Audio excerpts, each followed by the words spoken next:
I definitely Australians are more open about it. So I really like the concept of loose and tight cultures, and so Australia's more loose culture, so more open. They're not really afraid to express themselves. Yeah. Whereas Japan, where collectivism, like, everybody's kind of like quiet, very subtle but passive aggressive, where they will let you know, like, over time you feel the kick. Hard to believe, hard to believe, hard to believe.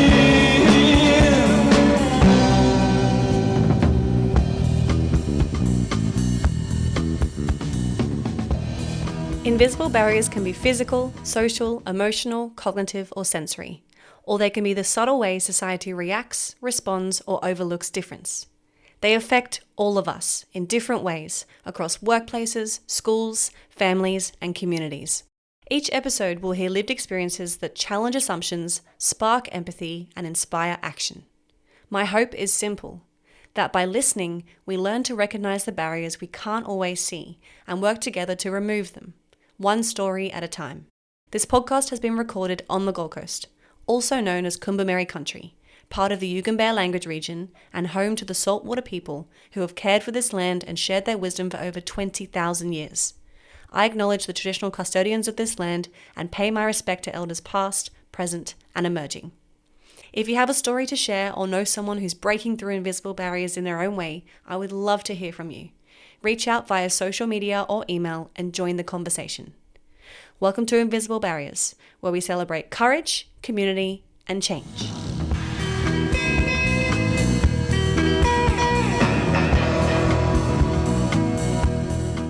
Today's guest is Rue, someone whose life has been shaped by movement, culture, and learning to belong in more than one place. Originally born in Japan, Rue immigrated first to Bali and then to Australia in 2007, eventually completing high school on the Gold Coast. Growing up here, he learned to understand and adapt to Australian culture, even while navigating moments of discrimination that he and his family faced for being Asian. He also speaks openly about the lesser-known forms of exclusion within Japan itself, where even Japanese people who choose not to live by traditional cultural norms can be treated as outsiders in their own country. These experiences gave him a unique lens into what it means to be an outsider and how subtle cultural expectations shape the way people behave. Now, after living back in Japan for the past 12 years, Rue has gained even deeper insight into the tight culture norms that shape Japanese society, from social rules to unspoken expectations, and how they differ from the looser, more flexible attitudes he experienced in Australia. In our conversation, Rue shares thoughtful, honest reflections on how to navigate cultural difference without taking it as a personal attack, key things to understand about Japan's tight cultural norms, and tips on how bystanders witnessing discrimination can help dissolve invisible barriers on both sides. Whether you're moving to Australia, learning to understand someone from a different cultural background, or simply curious about the forces that shape belonging, Rue offers grounded, practical wisdom drawn from lived experience across 3 countries. If we want to build a more connected, culturally aware Australia, these are the conversations we need to have. Good day. How are you? Good. Cheers through the screen. What are we drinking Cheers. today? What is your poison? My poison is the black label Sapporo beer that you can get for 250 yen, approximately $1.80. Yeah, Famous. well, when I bought it here, it was $10 because tax is a bitch. As you get Sorry, give ready, me. I might just do a little introduction to who I'm talking to. Yep. Is your full name Ruse or just Rue? My full name is Ryugoro. Ooh. How do you Yeah, it's a spell little that in long. English letters? Ryugoro. Mm-hmm. And then Yorugo? my first name is Ryugoro. Ryugoro. Yorugo.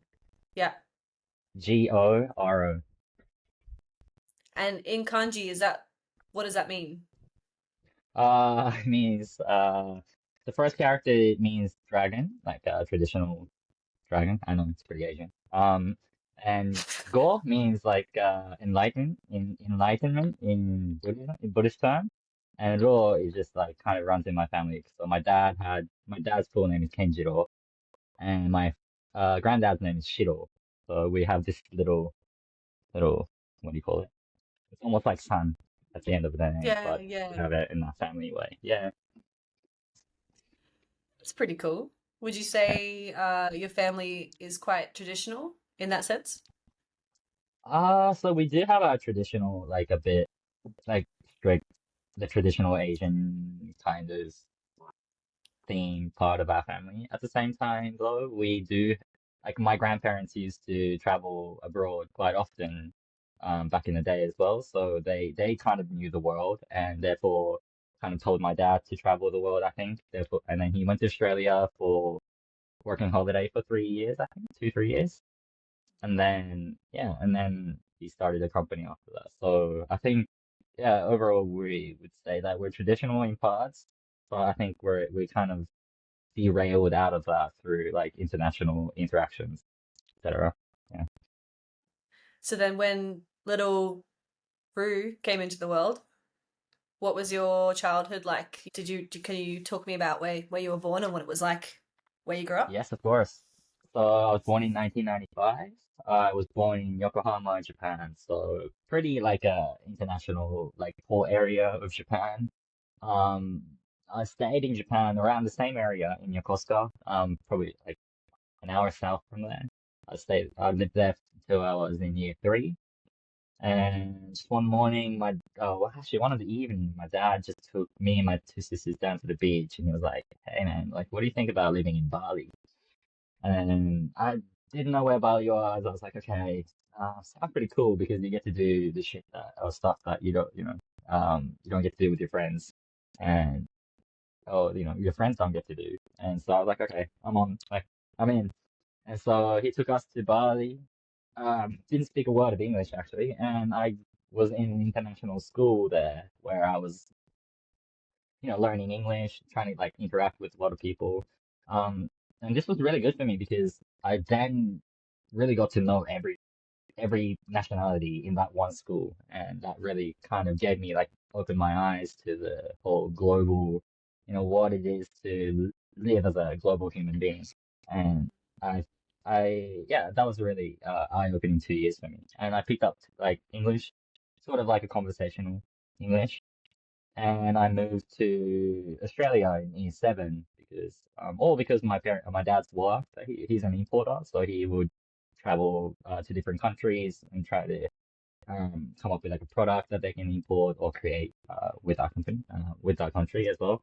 So most of the time we would like just travel to Bali, to live there for work, and then go to Australia. I went to Australia in year 2007. Went Mm. to year seven, all the way to year 12.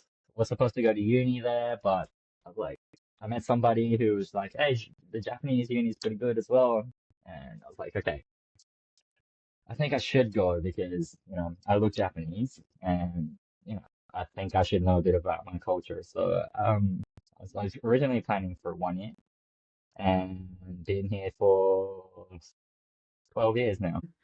Did you, before considering where you wanted to go to uni, did you feel any pull to learning about Japan or going back, or didn't think about it until then?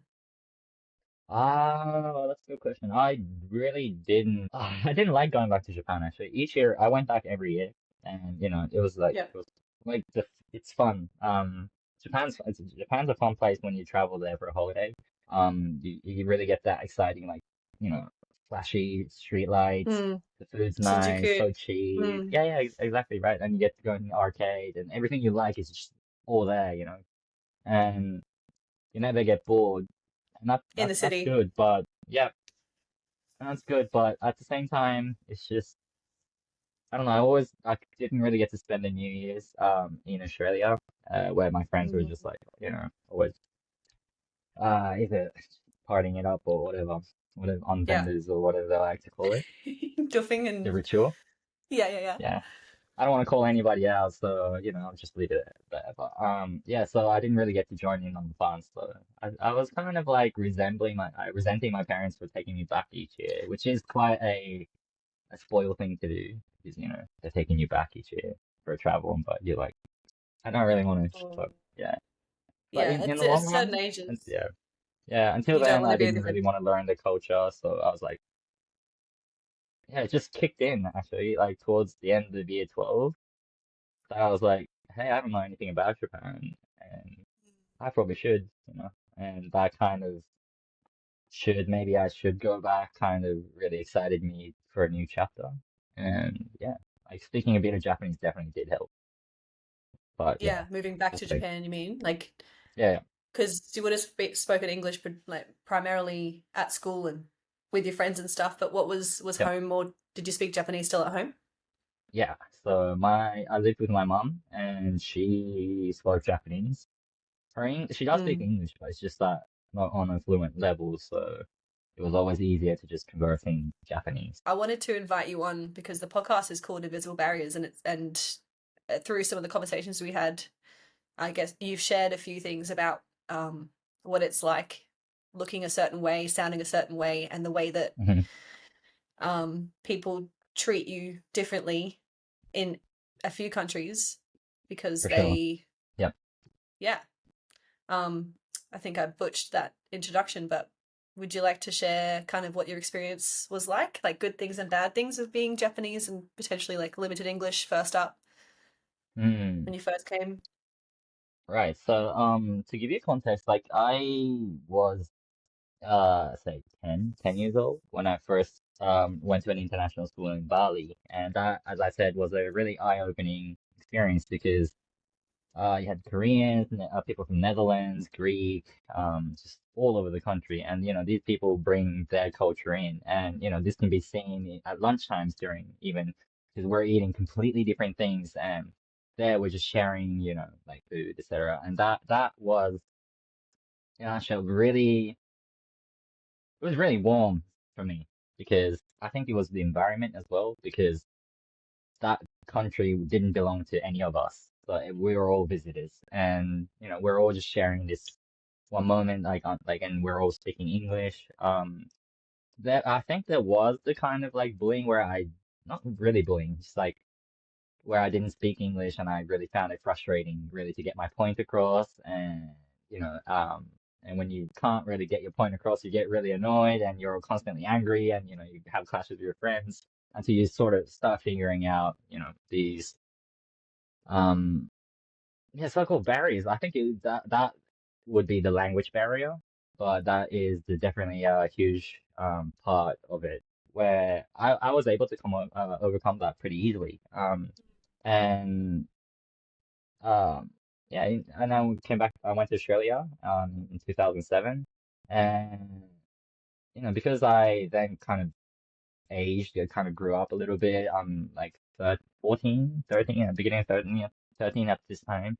Um, and so you started like your brain is in like a different kind of like a mode almost. It's a Yeah. different like calibration almost. And when I first went to Australia, I was expecting something like exactly same as the school that I was going to. Yeah.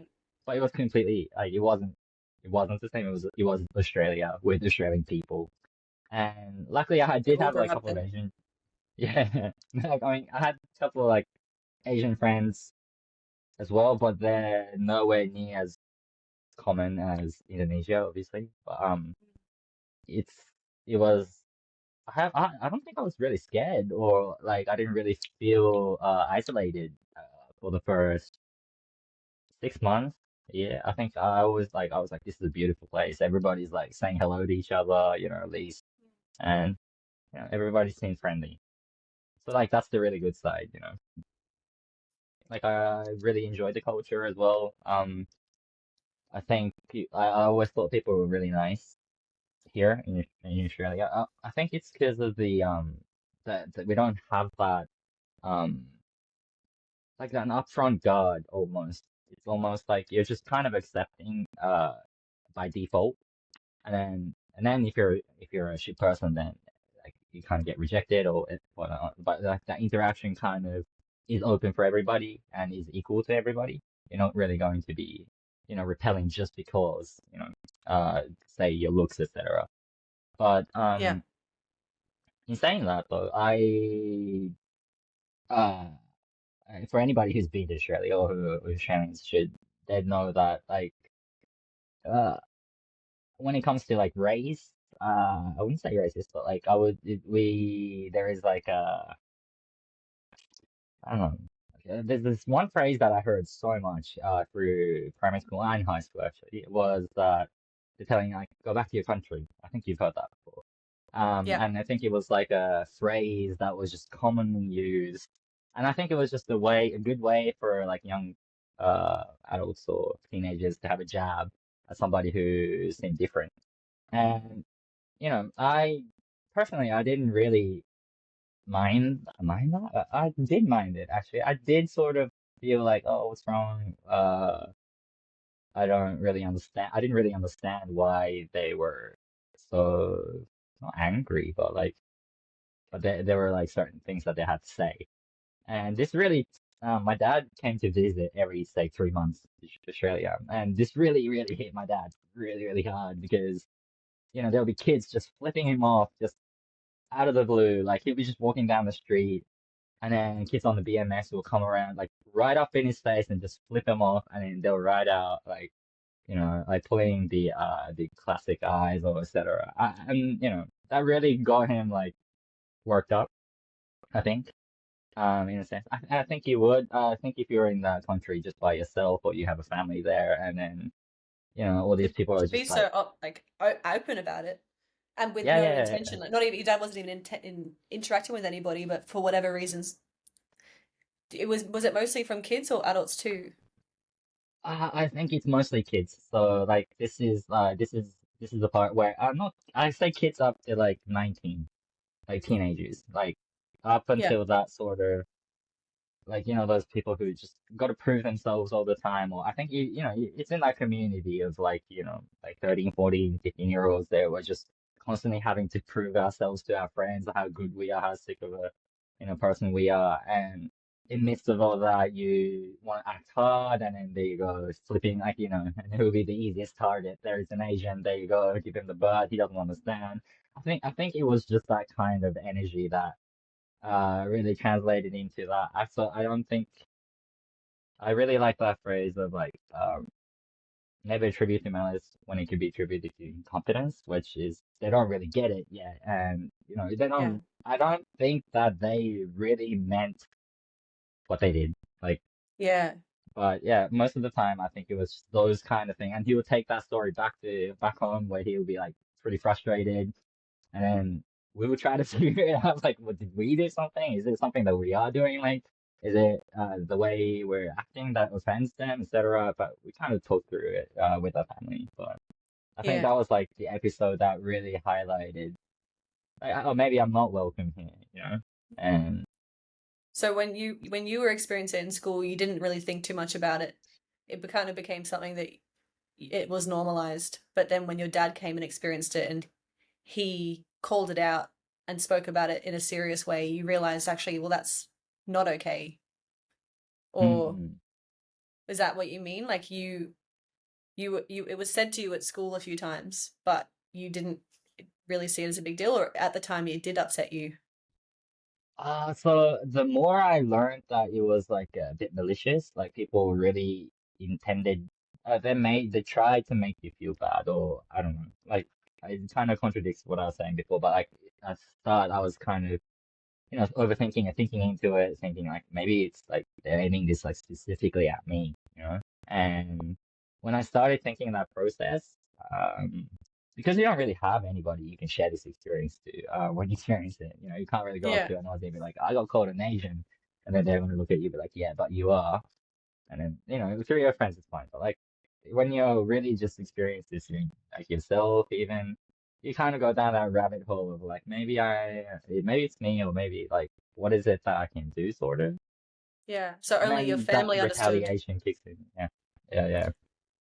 What retaliation?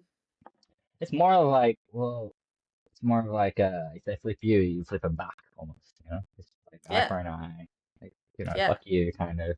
I I don't do that anymore, only because I kind of got over it, and I think through that learning, I definitely kind of figured out my way of reacting, or my relation with with the kind of incidents that happen over time, and that goes out to anywhere. If Australians leave Australia and they go elsewhere, say America or anywhere, and they would feel that difference and the cultural shock, and everybody kind of will experience it in one way or other if they ever travel overseas. So, I think that's just yeah, They will, but also on different levels because we know that there is a difference in the way that some cultures perceive someone who's Caucasian compared to someone who's Asian compared to someone who's African. mm, So I understand what you're saying in that when you're in a different culture,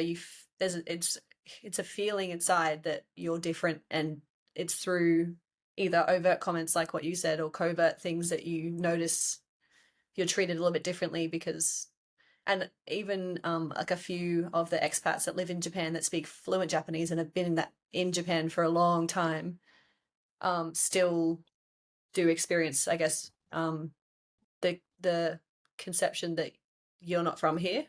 And I know mm, that that's just a human nature, I guess. It's like if you don't like it, go mm. home. That's what I heard a lot. Take it or leave it, um, kind of. Yeah, no, I get it though. yeah. So Um, it wasn't a language barrier by that point because you understood everything. It was more yeah, based on what's the barrier, like appearance. And mm, sure, when you say that and you sound more Aussie than them. yeah. I really do find like these two cultures, like Japan has our invisible barriers, and this podcast concept I like really dig um because I think it just applies to quite a lot of culture. I think you are more focused on the Aussies and how they interact with the people coming into Australia, whereas for me, maybe like I've been in Japan for quite some time now, and I do feel like these. I can't put my finger on it in Japan. It's just this invisible wall again, and like this line of like barriers or like kind of thing, like some obstacles that people are faced with when they come to Japan. And it's uniform across the board. Like quite a lot of people say lot of things, and like no matter how long you've been in Japan, you're never Japanese, and so Yeah. that kind of barrier is always there. And I definitely Australians are more open about it. So I really like the concept of loose and tight cultures, and so Australia's more loose culture, so more open. They're not really afraid to express themselves. Yeah. Whereas Japan, we're a collectivism where like everybody's kind of like quiet, very subtle but passive aggressive, where they will let you know like, over time you feel the kick. It's a little late Yeah. kick, but you feel it. And then in Australia, it's more like direct in your face, like get out of here, you know. And Yeah. Japan's like, oh, you gonna get out of here soon, or Yeah. like We it's won't your say it back choice. again. But yeah, yeah. Yeah. That's a good way to put it because so did you experience that when you came back to Japan and you were like, cool, hey guys, I'm one of you. I'm back to my culture. Let's do uni. What was that like being back around Japanese Um, people who hadn't left Japan and you're a blend of different cultures at this point. oh, so like when I came back to Japan, right? So one was like I know this sounds a bit weird, but I did have a language barrier to begin with. I had a lot of years of Japanese like catching up. So basically, I Yeah. went back with like a year six level of Japanese. Yeah. So people will And talk to about study uni in that's huge. Academic yeah, language in Japanese, I'm guessing. differently. It was a kick because Japanese people don't really like people who are different. So we really want people to act in a certain way. Again, this comes to a very tight, loose culture. There's a podcast that on like Stanford Psychology channel. This lady, what's her name? I forgot her name. I noted it down somewhere because I knew I was forgetting her name. Michelle Gelfand on culture and conflict. So I listened to that podcast and she talks about the tight and loose culture, and Japan's really really tight. So we really want to focus on rules and the unspoken rules, and really want people to abide by them. which is helpful in like a really large population, especially through COVID. We had that lockdown where everybody kind of conformed to these certain rules, but in Japan, like they expect that of you 24/7, especially if you look it. And so that part was very difficult. I was Japanese living in Japan who had no clue what people were talking about. Didn't know why people would do certain things. I didn't know why some things were rude, for instance. Yeah. Like I almost got beat The up by my unwritten social senpai. rules. Yeah, yeah, because of like the language that you speak to them, and it's not the respectful one level, et Um, cetera, et cetera. so your So like, senpai being your uni teacher. my just my senpai, which is like a year or two older than me, so they were in like a year or Ah, two grades above me. So you don't have that in Australia, but you do that in Japan. And I've been held by my leg. sensei. I'd just be like, man, like just speak, Ah, like respect. like, So yeah, discipline and yeah, yeah. respect. Yeah, so you really hit my ego. Though. I was like, why do I have to do this? Like why do I have Yeah. to? You're just a year older than me. It doesn't make you any more special than any other human being on this planet. But like, I take the sides. I'm like, as soon as this Japan's doing good, I'm like, yeah, I'm Japanese, like, which is a good little perk. I get to flip sides every here and there. Good. But in saying that, I was seen as this dude who just couldn't follow the rules, and that really was painful because we call it itai in Japanese. It's like it's just painful. Like Yeah. just like painful to look at basically, and that's been me for quite some time. But I, although I did kind of like round up a bit, like I got shaped into the society. I think I still managed to keep that like the me, you know, and I kind of found ways to fit myself or dislocate from myself from certain communities to get away from that kind of unspoken rules. And Yeah. believe it or not, there are places that are for everybody, and even in Japan. So Yeah. And you've I actually hope that created people one of who, those spaces. I mean, if they don't exist, you're gonna make your own. You know. Yeah. Do you want to plug it for anyone who does listen to this and wants to go over to Japan and have a good time? Yeah, so I do this event called Kagura. So it's a little doof that goes out in the wild every here and then. Anybody who's interested, either hit me up on Instagram or look up Kagura Sai. Should be in the caption somewhere, maybe. I don't know. But yeah, definitely hit us up. We do a secret party. We don't really release the location to the very last minute, but if you guys like some intelligent beats and some forest, join us, and we'll take you around the mountains of Japan. That in terms of that collectivism, and you're saying that there are amazing spots you can go to, but the it's kind of on the down low. Like it's not necessarily being able to be publicized. Like if No. why do you think that is? Because the youth is coming up and Mm, changing maybe or challenging a bit of those cultural yeah, traditions.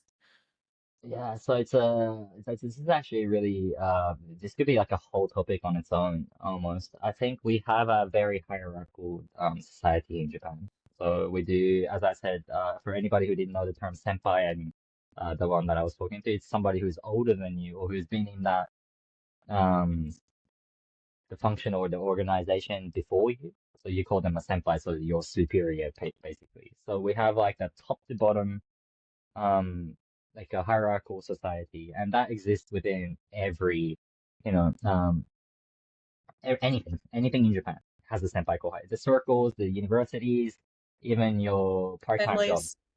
Yeah, Hmm. families, yeah, et cetera, et cetera. So your older brother's family is technically more superior than your younger brother's family.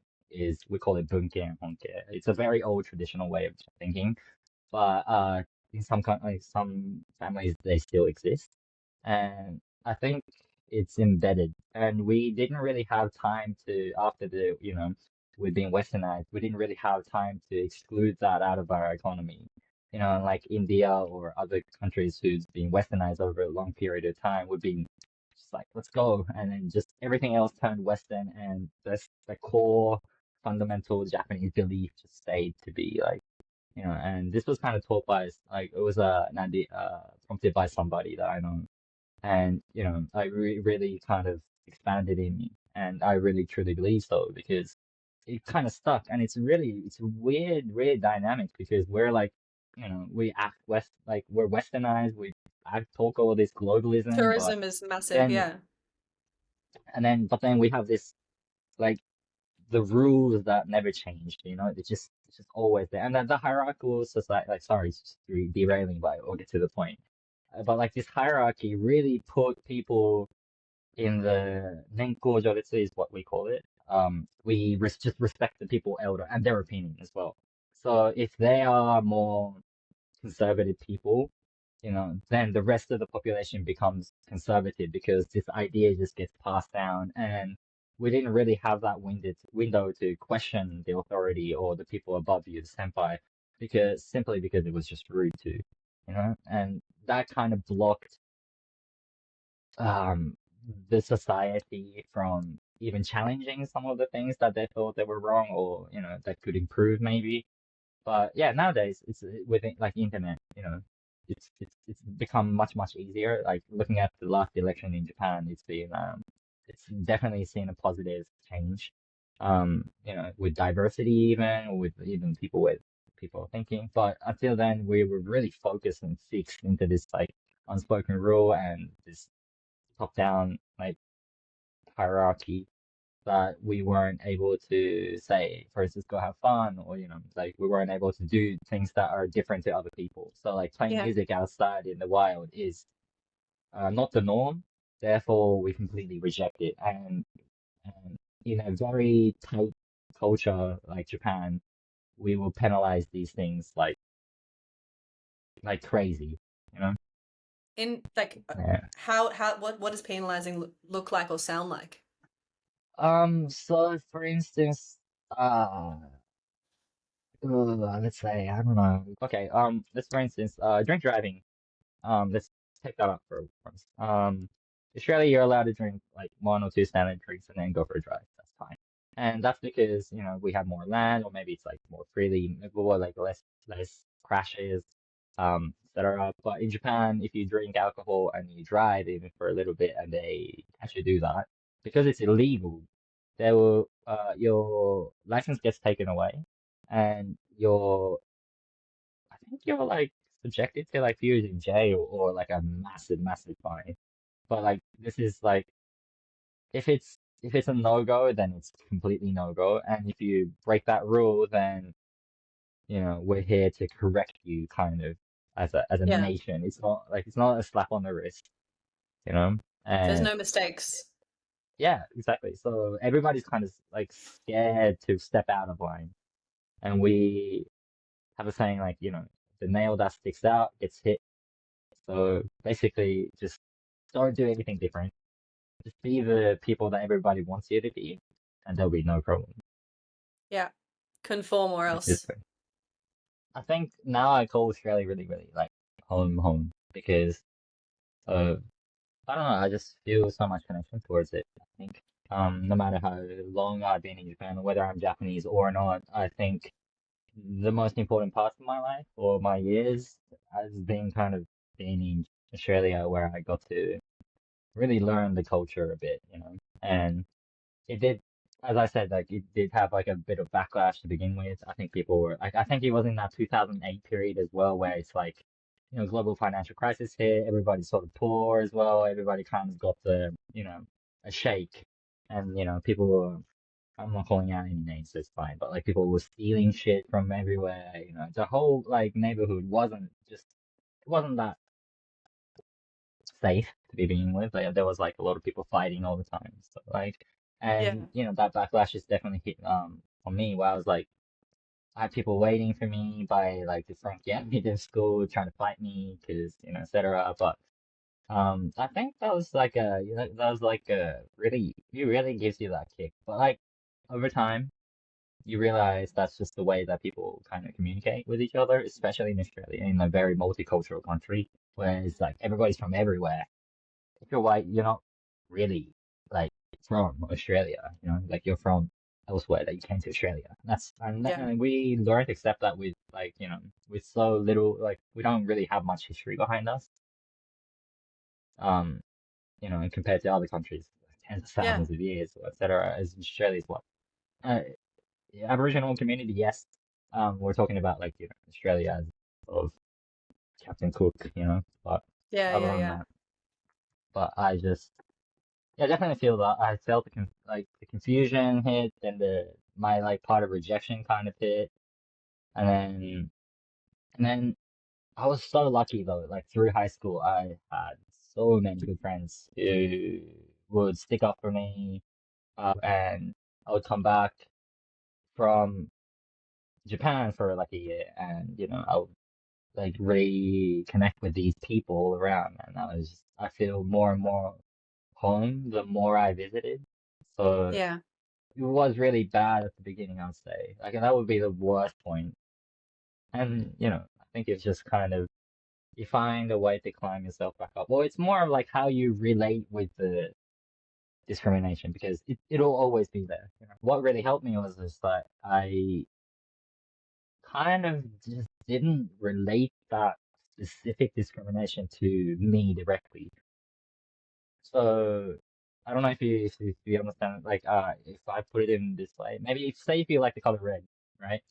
And then I would just roast the color red out of the way. Yeah. It's like, oh, it's just such a bloody color, whatever, and it just doesn't look good, whatever. And you get Yeah. offended by it because you somehow relate this. Oh, I like red, and it's like Yeah. the reasons Secretly, that it's I my get favorite red. color.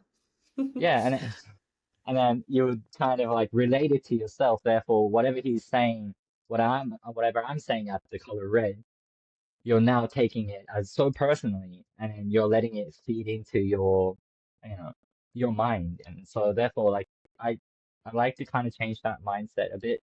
Let people have a jab at that, but never let that part relate to you directly, Yeah. because being an Asian, yes, as in we have stereotypes, and I'm not gonna say all of them are wrong, but some are correct, and that's why they're called stereotypes. But like I'd say, like these things do exist, but it's never, never me.